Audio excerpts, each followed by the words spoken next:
Hey everybody, welcome back to the channel. Today I'm going to be talking about the good, the bad, and the downright ugly of owning a Jeep 392. We just passed the 50,000 mile mark in this bad boy, so let's get into it.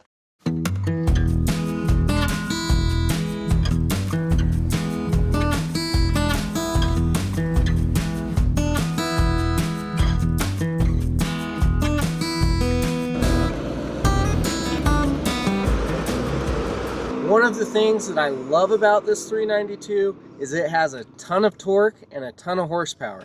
So pushing bigger tires is super simple.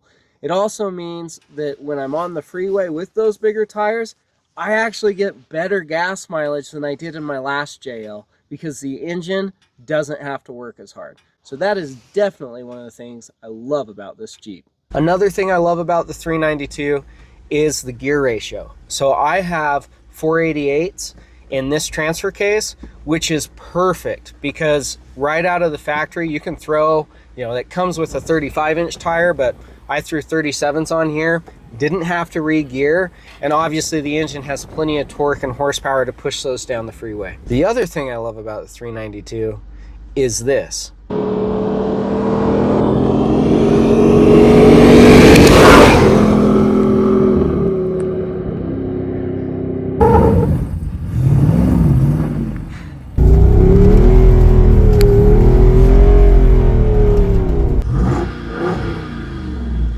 It just makes driving around town a lot of fun.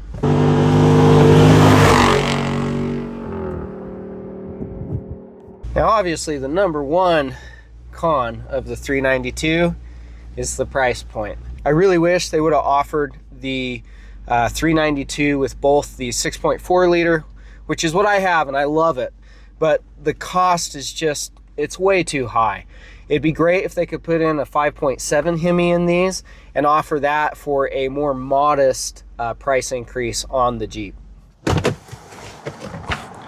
next bad point about the 392 is trail fuel economy. While it does great on the highway, better than my JL V6, if you're spending a lot of time in four-wheel drive, this thing guzzles gas. So where I may not have taken gas on a weekend trip before, if I'm going in my 392 to a remote area where I don't have quick access to a gas station, I always wind up carrying a couple extra gallons of gas with me, which is a slight inconvenience. So that's another bad point. Four-wheel drive, fuel economy, not the best. So sticking with the theme, let me tell you about the ugly. Under here is the transfer case. And if you watch the channel, you know that my transfer case went out on me. They use a different transfer case in the 392 than they put in all the other JLs. Instead of the Rock Track, they actually use the all-wheel drive Sahara transfer case, which just isn't as tough. The clutch pack seemed to burn up pretty quick. It burned up right at about 49,000 miles, and I had to replace it, and that was a whole process and pain.